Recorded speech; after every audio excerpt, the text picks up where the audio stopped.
안녕하셨습니까? 채널 24K. 저와 함께 공산당 선언을 읽어가시는데 이것이 아마 네 번째 강좌인 것 같습니다. 오늘은 이제 프롤레타리아트라는 계급, 부르주아에 대응하는 계급으로서 프롤레타리아트라는 계급이 어떻게 형성되고 역사에 등장하는가, 그 부분을 정리해야 되는 시간입니다. 오늘 강의를 하기에 앞서서 두 가지 정도만 다시 한번 독자 여러분들하고 이제 마음을 좀 맞춰둬야 할 것이 있습니다. 하나는 이 공산당 선언이라고 하는 이 글은 상당히 논리적인 측면도 가지고 있지만 무엇보다도 굉장히 큰 감성적 백그라운드를 가지고 있다는 것들을 여러분들이 이해를 해 두셔야 합니다. 마르크스의 저작은 흔히들 아주 날카로운 논리와 논리체계의 구성, 이것에 그 가치가 있다고들 생각을 하지만 마르크스의 논리체계 뒤에는 상당히 강한 감성적 백그라운드가 숨어 있다는 사실, 이것을 이해하셔야 이 사람들의 저술의 내용을 좀 더 정확하게 이해하시는 데 도움이 될 겁니다. 두 번째, 여기서 지금 우리 채널 24K에서 읽어나가고 해설을 해나가는 부분은 공산당 선언 이 교재에 있는 내용 중에서 이해하기 난해하거나 하는 부분을 풀어서 설명을 해드리는 것이고, 그 논리체계를 쭉 일관성 있게 정리해서 보여드리는 것이지, 이 공산당 선언이라고 하는 글이 옳은 글이다, 반드시 이 논리가 옳다, 그런 뜻을 가지고 해설하는 것이 아니라는 것, 이것만큼은 분명히 이해해 두셔야 할 것입니다. 이 공산당 선언이라는 논리체계, 여기 책에 쓰여 있는 그대로를 이해해도 굉장히 서로 충돌하는 논리 부분이 많고 모순도 많고 학문적 체계로서 다시 비판되고 평가되어야 하는 그런 많은 부분을 가지고 있다는 것, 이것을 이해하시고 이 강좌를 들어두셔야 할 것입니다. 이런 부분들에 대해서 비판이나 평가, 이것에 대해서는 이 공산당 선언을 전부 다 읽고 나서 채널 24K의 의견으로서 공산당 선언 비판 또는 평가, 이거에 대한 시간을 별도로 가질 예정이라는 것, 이것을 꼭 이해해 주셨으면 고맙겠다 하는 말씀을 드립니다. 그래서 이제 이 부르주아가 등장하는 데 관해서도 이 텍스트에서 쓰고 있는 논리 체계와는 좀 이제 다른 감성적 표현을 하고 있는, 말하자면 이 선언에 윤색을 하고 있는 부분을 다시 한번 좀 짚어보고 프롤레타리아트 이야기로 들어가고 싶은데요. 이런 겁니다. 예를 들면 일련의 예스럽고 유서 깊은 편견과 의견으로 무장한 경직되고 얼어붙은 관계들은 모두 쓸려나가고, 부르주아가 등장하면서 부르주아의 활동에 따라서 이런 일이 일어난다는 얘기입니다. 모든 새로운 형태의 관계들은 미처 자리를 잡기도 전에 낡은 것이 되고 만다. 모든 견고한 것은 대기 속으로 녹아버리고 모든 신성한 것은 더럽혀지며 인간은 마침내 자신의 진정한 생활 조건에 그리고 타인과의 관계에 냉정하게 직면하지 않을 수 없게 된다. 이와 같은 감성적 표현이 이 논리 구조 뒤에 배경으로 작동하고 있다는 것을 이해를 하셔야 한다는 얘기입니다. 이런 지금 읽은 이런 표현들은 뼈대만 남은 논리 구조와는 상관없이 그것을 윤색해주는 이런 효과를 갖지요. 이러한 문장의 구성은 그 당시 마르크스와 엥겔스가 활동하던 그 당시 서구 사상계에서 책을 쓰는 사람들, 그러한 사상가들의 글에 공통되게 거의 나타나는 이러한 부분이라는 것, 이해를 하시면 좋겠습니다. 자, 그럼 이제 프롤레타리아트라는 계급은 어떻게 발전하고 어떻게 성장해 갔는가 하는 이야기로 막바로 들어갑니다. 프롤레타리아트, 노동자 계급이라는 표현이라고 말씀을 드렸습니다. 프롤레타리안, 이것이 노동자 한 사람을 이야기하는 단수형의 노동자라는 영어 표현입니다. 프롤레타리아라고 하는 이제 독일어가 나오는데, 우리가 흔히 프롤레타리아 이렇게 발음하는 것은 이 독일어의 발음이라는 것을 잘 알고 계시는 것이 필요할 것 같습니다. 이것은 단수형의 표현입니다. 그래서 계급을 이야기할 때는 프롤레타리아트, 한 사람의 노동자를 이야기할 때는 프롤레타리아, 영어식으로 표현할 때는 프롤레타리안이라고 표현한다는 사실. 이런 토막지식 잘 알아두실 필요가 있겠죠. 이들이 어떻게 역사 속에 등장하느냐. 앞에서 이제 부르주아를 설명할 때 얘기와 같이 부르주아들은 이제 기계를 광범위하게 이용을 해서 산업 체계를 구성하고 발전시키게 됩니다. 이렇게 이제 기계가 생산에 있어서 중심부로 들어오게 되다가 보니까 이 기계를 움직이는 프롤레타리아들, 이 임노동자라고 하는 사람들인데요. 이 노동자들은 그 기계에 부속물화하게 된다는 겁니다. 그래서 그 기계를 지배하고 소유하고 있는 공장주의 노예의 위치로 전락하게 된다. 말하자면 공장주, 부르주아는 기계를 가지고 있고, 이거를 이제 이 마르크스 용어로 표현하면 생산수단이라고 합니다만은, 근로자들, 노동자들은 그 기계의 부속품처럼 움직여서 기계를 움직여 줘야 하는 존재가 돼버리고, 그러다가 보니까 이제 노동자들이 결국은 임금만을 받는 상품화하게 된다. 노동자들의 노동이라는 게 인격적인 노동이 아니라 오로지 임금에 팔리는, 얼마짜리 임금냐에 팔리는 노동의 상품화가 일어나게 된다. 이것이 아주 중요한 마르크시스트들이 노동을 이해하는 시점입니다. 이렇게 되면서 초기에 이제 프롤레타리아들의 이제 투쟁이 일어나게 되는데요. 역사적으로 러다이트 무브먼트라고 하는 이런 운동이 일어나게 됩니다. 뭡니까? 개별 노동자들이 공장에 있는 기계를 파괴하고 기계가 생산한 생산물들을 파괴하고 이런 이제 생산 도구를 향한 투쟁이 일어나게 되죠. 무슨 얘기냐? 저놈의 기계들 때문에 우리가 이 기계의 노예가 된 거야. 인간이라고 하는 것이 기계를 지배하지 못하고 기계의 부속품이 됐어. 저 기계가 없어야 우리의 인간의 위치를 회복할 수 있어 라는 생각들을 하게 되고, 노동자들이 기계를 때려 부시고 수입 상품을 파괴하고, 그래서 중세 당시의 노동자의 위치로 돌아가려고 하는 이런 투쟁이 일어나게 됩니다. 중세에 그러니까 노동자들의 위치라는 건 뭐였죠?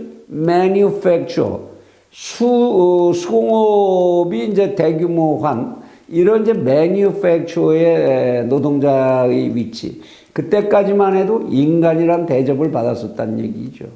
이렇게 이제 저항 운동이 일어나면서 이것이 뒤로 이어져서 이제 노동자들의 투쟁사가 연결되게 됩니다. 이렇게 나타나기 시작했던 이제 프롤레타리아들은 이 숫자가 시간이 지나가면서 계속 확대됩니다. 부르주아와 노동자들 사이에 있었던 애매한 존재들이 있었죠. 경제적으로 부르주아도 아니고 노동자도 아닌 소규모의 상인이라든지 은퇴를 한 상인 일반이라든지 몰락한 수공업자 이런 사람들이 있겠죠.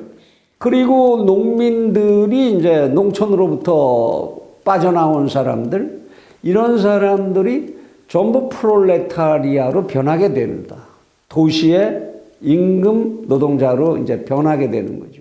그래서 이 프롤레타리아의 숫자가 계속 늘어나게 됩니다. 이렇게 프롤레타리아의 숫자가 늘어나다가 보니까 임금이 계속 하락하게 되고, 노동 조건이 원래 좀 일 좀 잘하는 사람 많이 주고 못하는 사람 적게 주고 뭐 이러다 워낙 숫자가 많아지고 노동자는 어디서든지 구할 수 있게 되다 보니까 모든 노동 조건이 거의 균등화가 되게 되지요. 이렇게 되면서 프롤레타리아들은 저임금의 상황에 빠지게 되고 생계의 불안정을 이제 겪게 되지요. 이 당시의 모습을 묘사한 것이 찰스 디킨스의 여러 가지 소설들에 나오는데요. 올리버 트위스트라든지 뭐 이런 이제 소설들을 통해서 그때의 장면이 묘사되게 되는데 아주 혹독한 임금 착취가 일어나게 됩니다. 14살도 안 된 이 소년 근로자들의 노동을 하루에 14시간 이상 이제 착취하고 나서 빵 2조각으로 때우게 되고 뭐 이러는 상황들이 일어나게 되죠. 이렇게 되면서 이제 이들이 그룹을 이루어서 부르주아 계급과 충돌을 시작하게 됩니다. 말하자면 프롤레타리아트의 결사체, 노동조합이 구성되게 되는 거죠. 사실 이 노동조합이 구성되게 되는 데는 그 당시에 이제 양심적 지식인이라고 했던 사람들, 존 스튜어트 밀이라든지 또는 공상적 사회주의자들이라든지 이런 사람들의 도움이 상당히 있었던 것도 사실입니다. 그래서 결국 이들은 이제 결사체를 만들어서 투쟁하고 폭동을 일으키는 이런 사태가 빈발하게 됩니다. 그런 과정에 차차차차 인간의 기술이 발달하면서 교통이 발달을 하고 증기기관이 이제 발명되면서 증기기관에 의해서 다니는 철도, 자동차까지도 이제 발명이 되지요. 그리고 이제 통신도 이제 발달을 하게 됩니다. 전기의 발명과 이제 통신수단의 발달. 이런 것들을 통해서 노동조합 조직들이 서로와 서로들 간에 연결을 하고 서로 동맹체를 확대해 나가는 전국적 계급 투쟁화의 양상이 벌어지게 되는 거죠. 결국은 이 과정에서 부르주아와 프롤레타리아트라고 하는 두 집단 간의 투쟁이 일어나게 되고 여기서 모든 계급 투쟁은 정치 투쟁이다라는 명제가 성립하게 됩니다. 그런 과정에 앞에서도 부르주아지들의 이제 내부 분열을 잠깐 설명한 적이 있습니다만은 부르주아지 서로들 간에 이제 또 경쟁이 있게 되니까요. 노동자들의 특수한 이익을 이제 입법적으로 인정하도록 강요하는 이러한 이제 노동 투쟁이 일어나게 되는 겁니다. 대규모 공장을 중심으로 한 공업산업 체계가 차차차차 점점 확대되고 그럴수록 부르주아지의 내부 경쟁에 의한 내부 분열은 이제 심화가 진행되게 되는데요. 부르주아지들의 이러한 내부 분열은 다양한 형태로 나타나게 됩니다. 부르주아 대 부르주아, 산업자본가 대 산업자본가들의 대립과 경쟁. 그건 요즘의 경쟁에서도 얼마든지 볼 수 있는 것입니다만은 그 당시에는 귀족과의 싸움, 중세 시대부터 완고하게 세상을 지배하는 최상위 권력으로 군림하던 귀족들과 부르주아 간의 충돌이 일어나게 되지요. 귀족들이 사실 그때까지만 해도 부르주아들이 뭘 하려고 하면 말하자면 무역을 하려고 한다, 공장을 세우려고 한다 이러면 귀족들이 인가를 해주는 서명을 해줘야 되는 권한을 가지고 있었거든요. 이게 부르주아들로서는 굉장히 불편한 일이었고 그래서 부르주아들은 그때 우리에게 자유를 달라. 우리가 자유롭게 우리의 이익을 목표로 일할 수 있는 권리를 인정하라. 이런 이제 요구가 일어나게 되고 그때 등장하게 되는 게 아담 스미스의 국부론 같은 것이었습니다. 국가는 이러한 산업자본가들의 활동에 아무것도 참견하지 마라. 내버려 둬라. 국가는 치안과 안보만을 책임져주는 그 정도면 된다. 최소 국가론이죠. 귀족들이 말하자면 산업자본가들의 활동을 제약하지 말라라는 이제 주장들이 일어나게 됩니다. 그리고 이제 이렇게 해서 공업적 진보에 따라서 이해관계가 분열하게 되고 국적별로 부르주아나 프롤레타리아트나 전부 분열을 하게 되는 이런 양상이 전개가 됩니다. 이에 따라서 프롤레타리아트라고 하는 상대적으로 약한 쪽에 있는 세력들의 협력이 더욱 필요해지게 되는데요. 이때 재미난 일이 일어납니다. 부르주아지들이 자신들이 가지고 있는 생존 경쟁에 대한 노하우를 프롤레타리아트들에게 넘겨주는 부르주아들끼리 경쟁하다가 보니까 프롤레타리아트를 일정 부분 자기의 편으로 만들어야 할 필요가 생기게 되고 프롤레타리아트에게 생존 경쟁하는 법칙을 가르쳐 주게 됩니다. 말하자면 생존 경쟁의 노하우를 부르주아들이 형성시켜 놨던 노하우, 어떻게 인간들을 집합하고 계약하고 협력하는지, 법률적으로 어떤 관계를 만들 수 있는지, 그래서 집단화하고 그래서 남과 경쟁할 수 있는지, 이런 것 같은 삶의 생존 경쟁의 노하우를 프롤레타리아트들에게 넘겨주게 되는 이러한 이상현상이 발생을 하게 되는 겁니다. 이와 동시에 이러한 부르주아지들이 가지고 있던 고급의 지식들을 가진 부르주아의 이데올로그라고 하는 사람들, 부르주아의 논리체계와 부르주아의 사상을 가진 이러한 사람들 중에 전문가 그룹이라고 하는 그룹들이 프롤레타리아트 쪽으로 편입돼 들어가게 되죠. 지금도 그런 현상은 많이 있습니다. 노동조합의 노동운동을 실질적으로 구성하고 진행하고 그 결과까지를 추구할 수 있는 논리적인 힘을 제공하는 게 누구냐?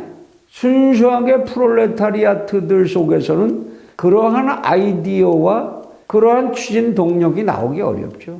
결국은 부르주아지들 속에서 그런 이데올로그들, 소위 부르주아 사상가들이 그들이 가지고 있는 지식을 프롤레타리아트에게 전달해 주면서 프롤레타리아트의 전력을 더욱 강화시켜 주는 겁니다.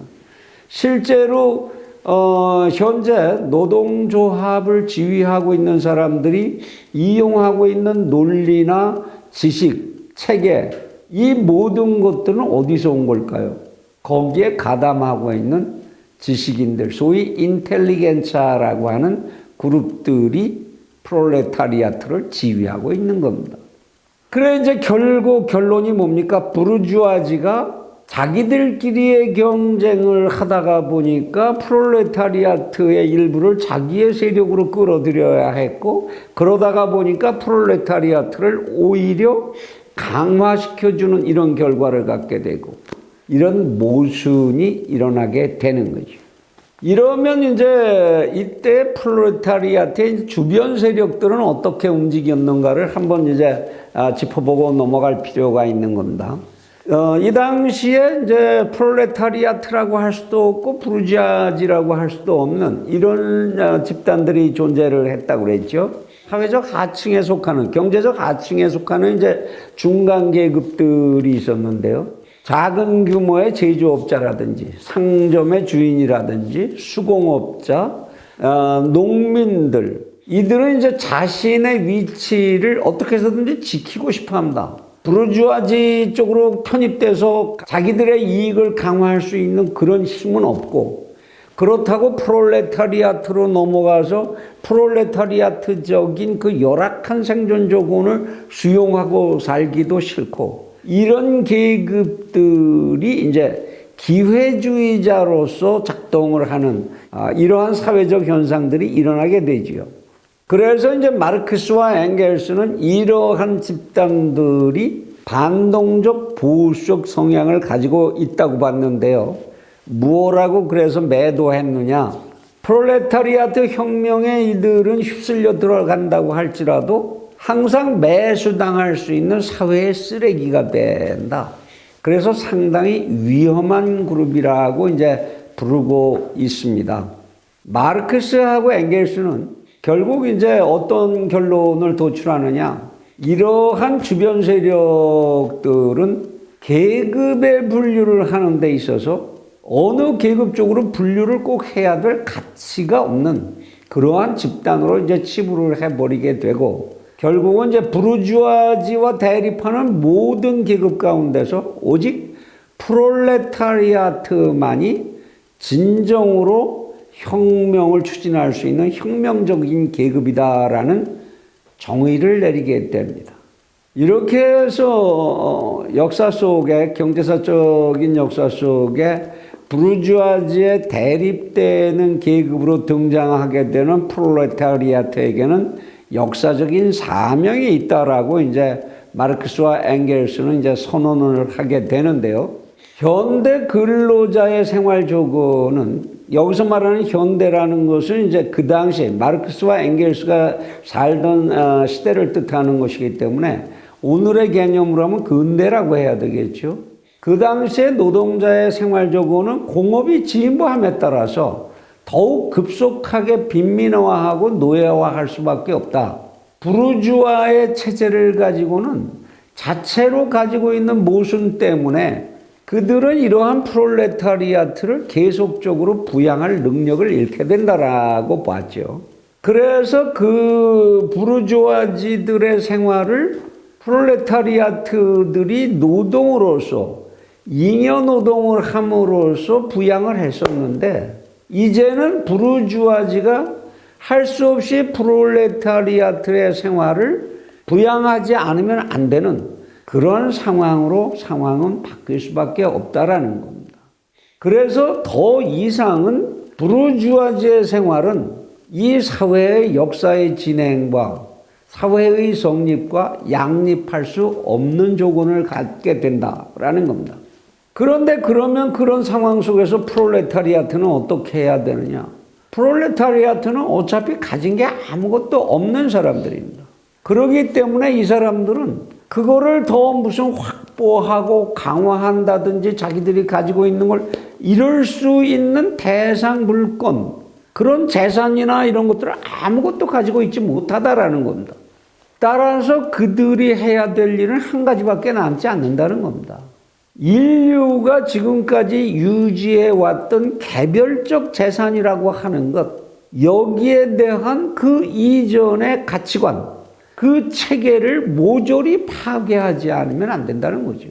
아무것도 갖지 않은 자가 그 삶을 계속 유지하려면 방법이 뭐가 있느냐는 겁니다. 기존에 유지됐던 재산에 대한 관념, 이거를 이제 담보와 보험이라고 했는데요. 생존을 위한 이제 담보와 보험이라는 거죠. 이 모든 개념을 모두 파괴하지 않으면 안 된다. 그것밖에 프롤레타리아트가 할 일은 없어지게 된다라는 겁니다. 이 말을 이제 극적으로 표현을 했는데요. 사회의 최하층인 프롤레타리아는 공식 사회의 상층부 전체가 대기 속으로 폭파되지 않고서는 인간으로서 자기의 위치를 일으켜 세울 수가 없다라고 선언하게 되는 겁니다. 공식 사회의 상층부의 대기 전체를 폭파해버려라. 뭡니까? 그 이전에 있었던 부르주아지적인 모든 사회적 조건들을 철저하게 파괴해야 하는 것, 이것이 프롤레타리아트의 사명이 된다라는 겁니다. 그래서 이제 그렇게 하려면 어떤 혁명의 단계를 거쳐야 하느냐, 그리고 그것은 어떻게 역사적으로 필연적인 것이 되느냐 하는 이야기로 이 단원의 이제 정리를 마무리하는데요. 프롤레타리아트의 투쟁은 원래는 전 지구적으로 연대해서 전 지구적으로 부르주아지를 타파하고 프롤레타리아트 혁명을 해야 되지만 일단은 형식적으로는 일국적 내에서 국민경제 내에서의 투쟁으로 시작을 할 수밖에 없다. 각국의 프롤레타리아트는 당연하게 자기 나라 내부에서의 부르주아지들과의 투쟁을, 그 문제를 먼저 정리하고 끝을 내야 한다라고 주장을 합니다. 그리고 부르주아지가 촉진하는 이제 공업의 진보는 노동자들의 이러한 혁명적 단결로 대체가 되어야 하는 것이 혁명의 단계로서 역사적 필연성을 갖는다라는 것이고요. 공업의 발전은 부르주아지의 생산의 기초를 발 밑에서부터 스스로 무너뜨릴 수밖에 없다라는 것이 역사적 필연이라는 겁니다. 그래서 내리는 최종 결론, 부르주아지는 역사적으로 볼 때 스스로 자신의 무덤을 파는 사람들이고, 부르주아지의 몰락과 프롤레타리아트의 승리는 역사적으로 똑같이 불가피하다라는 겁니다. 이게 이들이 주장하는 프롤레타리아트 승리의 필연성이라는 거죠. 여기까지가 이제 제1단원, 제1장 부르주아지의 탄생과 프롤레타리아의 탄생, 그리고 이들의 충돌 진행 과정, 이것을 정리한 제1장의 마무리입니다. 그러면 이러한 역사적 필연성을 짐지게 되는 프롤레타리아트와 공산주의자의 관계는 과연 어떠한 것이어야 하느냐, 이 부분을 다음 시간부터 점검해 나가도록 하겠습니다. 다음 시간에 다시 뵙겠습니다. 감사합니다.